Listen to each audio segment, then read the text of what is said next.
Salut, c'est encore moi, Dieudonné Banza. Je suis revenu. Dieudonné Banza des nouveautés des vies. Je suis revenu encore pour continuer avec vous cet enseignement, comprendre l'adoration. Ok.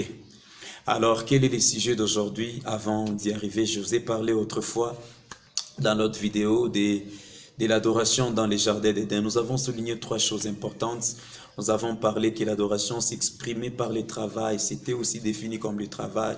L'adoration, c'était aussi défini comme étant les respects qu'on avait envers les lieux du culte et les temps du culte. Et puis troisièmement, nous avons dit que la fidélité, c'était aussi l'expression de la fidélité absolue de l'homme envers son Dieu. Et aujourd'hui, je vais vous parler de l'adoration des fils des Caïn. L'adoration des fils des Caïn.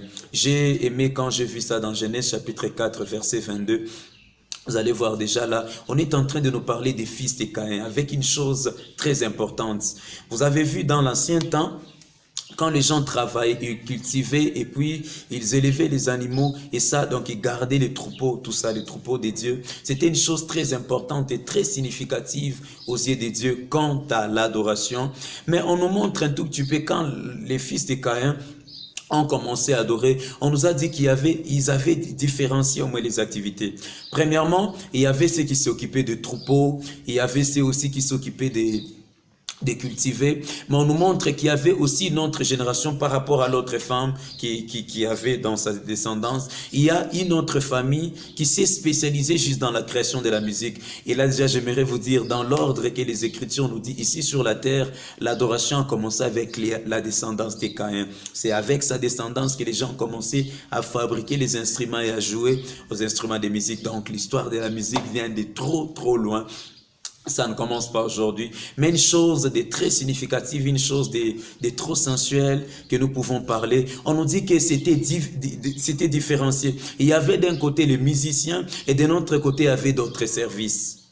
Mais en soi, dans la pensée de Dieu, l'adoration, tous les deux devraient marcher ensemble. On devait, au moment où c'était le travail, on devait s'occuper du travail, mais les moments aussi qu'on devait s'occuper de notre relation avec Dieu.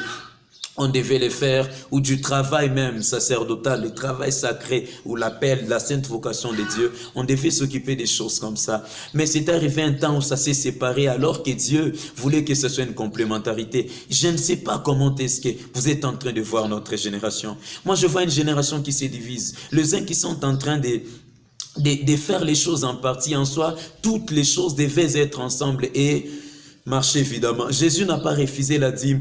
Jésus n'a pas refusé les offrandes, mais il a dit tout simplement qu'on ne devrait pas oublier la justice, la droiture, la volonté de Dieu, sans laisser les restes des choses. Donc même les dîmes et les offrandes étaient dedans. Pourquoi je vous prends cet exemple ? Parce que nous devenons un tout petit peu comme les pharisiens et les gens de l'ancien temps. Nous insistons sur certaines choses, nous laissons d'autres, alors que nous devons être un tout. Nous devons évoluer dans un tout pour que nous puissions arriver à un certain niveau. Moi, je vous encourage énormément à chercher, à faire tout ce qui est nécessaire pourvu que nous puissions faire. Je prends un exemple. Quelqu'un peut être papa à la maison, il peut être un prédicateur à l'église, il peut être aussi adorateur devant Dieu. Il doit gérer toutes ses relations, mettre chaque chose sur sa place pour arriver à bien évoluer. C'est ainsi. On nous montre qu'il y avait ceux qui jouaient à la musique, et il y avait ceux qui travaillaient, ceux qui exerçaient de l'autre côté. Mais Dieu veut que ça puisse être une complémentarité, pas des choses distinctes. Bien aimé, si tu travailles, ça ne t'empêche pas d'occuper de Dieu à faire sa joie par rapport au temps de culte, de louange et adoration. Et si de l'autre côté, si tu passes par les temps, tu loues Dieu, tu adores Dieu, tu peux aussi t'occuper d'autres choses. Ça, j'aimerais dire, tout le monde n'est pas appelé par Dieu au ministère à temps plein. Le ministère à temps plein, ça se constate comment il y a certains que Dieu dit directement que toi, tu vas rien que me servir. Il est dit ouvertement. Les autres aussi, ça vient par rapport à la nécessité du travail. Dieu n'a rien dit, mais il voit que le travail lui demande beaucoup. Il peut le faire comme ça. Et les autres aussi, c'est par rapport, il a déjà gagné suffisamment la vie dans d'autres domaines. Il a voulu peut-être créer des entreprises et laisser les gens qui sont en train de travailler dedans. Et lui a plus de temps pour l'œuvre de Dieu. Mais dans d'autres cas, bien aimés, il y a d'autres, je vois même souffrir beaucoup au ministère alors que Dieu a voulu qu'il puisse combiner les deux. Faites cela, faites ceci, c'est très important. Si on s'occupe du temps qu'on a dans la présence de Dieu, nous devons aussi s'occuper du service de Dieu. L'adoration, ce n'est pas seulement chanter, ce n'est pas seulement prier, ce n'est pas seulement passer ces bons moments dans la présence de Dieu. Après la présence de Dieu, il y a aussi un travail qui nous attend. Ne soyons pas comme cette descendance qui a différencié les choses, alors que Dieu a voulu que les nouveaux, ce qui vient du nouveau, nous puissions aussi voir, garder de l'ancien ce qui était bon et prendre du nouveau. Des fois, quand nous avons des nouvelles idées, quand nous avons des nouvelles choses qui viennent, nous avons toujours la tentation de vouloir rejeter, de vouloir mettre de côté certaines choses, alors que la volonté de Dieu, c'est que tout ça soit mis ensemble et que nous puissions évoluer avec. Alors je vous encourage vraiment à ne pas dissocier les choses, mais à les mélanger. Si vous êtes musicien, vous chantez, ça ne peut pas s'arrêter là-bas, mais j'aimerais même le toucher. Adorer, pour vous, vous pouvez dire non, j'adore Dieu, je le loue, je passe du temps dans sa présence. Mais lui, peut-être, il pourra vouloir qu'au-delà de chanter, que vous arrivez à un niveau. Je bénis Dieu.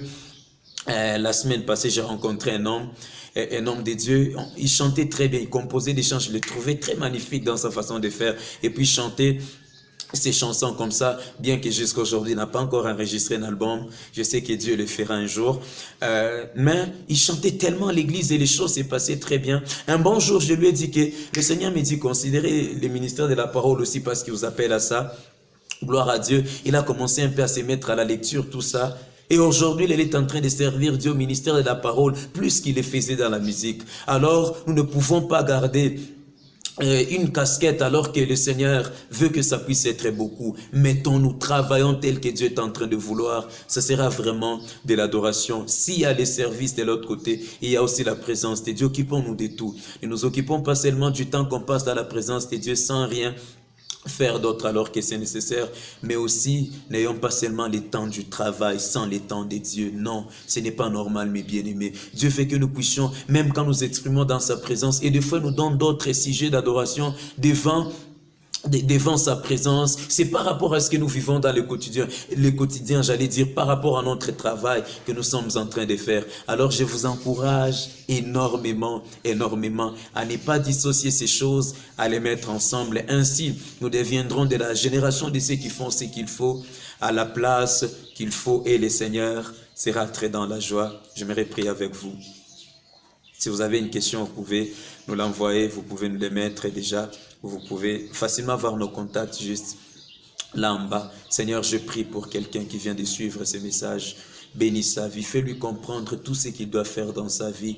Aide-nous à avoir l'esprit d'équilibre dans ce que nous sommes en train de faire, à nous occuper de chaque chose comme nous devrons les faire. Que ta grâce soit sur nous.